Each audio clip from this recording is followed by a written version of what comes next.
Welcome, Ultimate Hoops. I'm here at Bloomingdale. I got Sean Richardson to my left, Crystal Lambert to my right. We're going to break down what's been going on this week in Ultimate Hoops Chicago between Bloomingdale and Schaumburg. Sean, let's start with you over at Schaumburg. I know that's your area of expertise. What team stood out for you this week?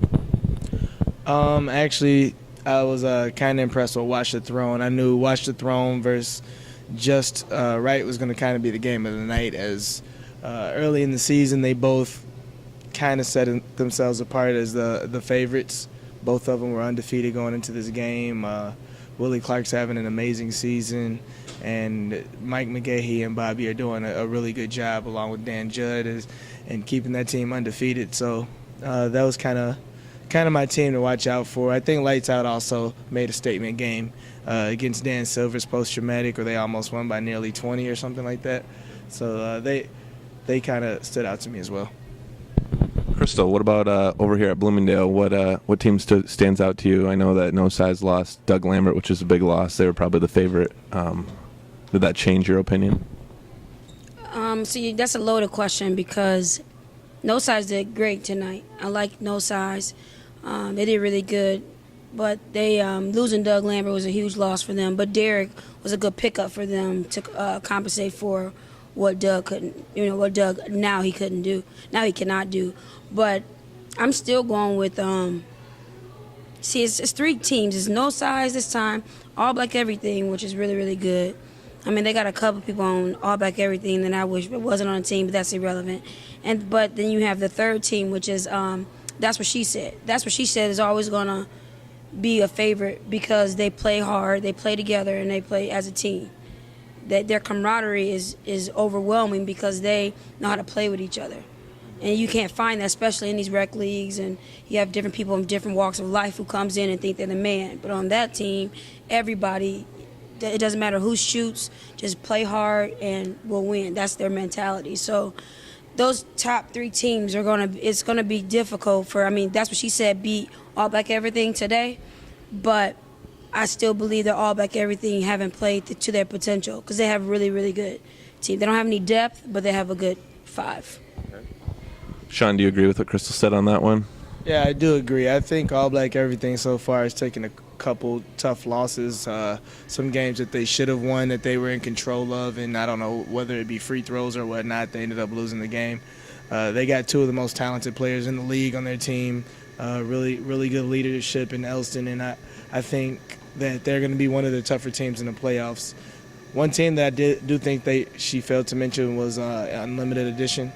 I think Willie Clark and Jeremy Parker have been playing well, and the addition of John Jacobs and also Shiro Keene helps them a lot too after losing Mitch. Crystal, I know you haven't been in all the games at Schaumburg, but is there any team that you see standing out more than Watch the Throne over there? No. Watch the Throne been really dominating the league. There's some teams that I like. What is Bobby's team name? That's Watch the Throne. I like the team with Elston, Willie Clark, Mr. Clark. Yeah, Just Right. Kind of the defending champs. Yeah, a little bit. Kind of, but you can't say that different name. Yeah. Kind of so. I think those two teams, we saw a preview of it last night. So, and they're just going to go head to head, and they all have heart. They all want to win, and that's what you want to see. You don't want to see these games with everyone being blown out by 20. Mm-hmm. So that that when that game comes, you're going to have a crowd, and people are going to watch. So that's always a good thing with Watch the Throne and then Just Right. Do you think Ryan Harris's new team poses a threat? Yes, because one thing about Ryan Harris is he's a winner. And he doesn't like to lose, and who does? But with Ryan, he shoots a lot of shots, but he also makes a lot of tough shots. And when you have that, there's always a chance to win. They don't have that glue where everyone know each other and know how each other play. So I think that's what's making them not the top team in my book at the moment. But playoff times, anything's possible. Kind of like the Bulls losing tonight. Yeah. Is that a hard one for you? I'm not a Bulls fan. Oh, okay.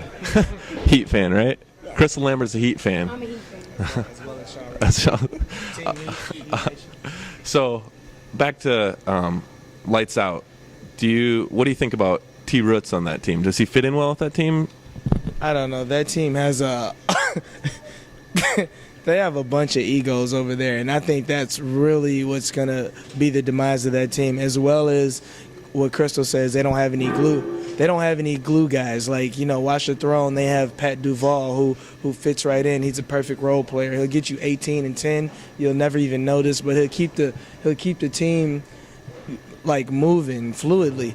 That team, they don't have that. Everybody wants to be a superstar, and T. Roots, he's a character. I think he's one of the more talented big men in the league, but it's his own mindset that holds him back. He'll start walking up the court. He'll start cussing everybody out. Ryan as well will cuss everybody out. Then I think they got Van on that team, who he cussing everybody out. So, I mean, the egos over there, I think it's going to be too much. You got something to add to that? You're laughing over here. I think because I know it's all true. And like Sean said, if you're walking up and down the court, but then your ego and your pride is going to, I'm gonna be the toughest man on the court with my mouth, and not the toughest man on the court putting the ball in the basket and playing defense, then you're just gonna lose. You're just gonna lose. All right. Last question. Top 2 matchups you'd like to see with interleague play coming up next week? No Size and Watch the Throne, and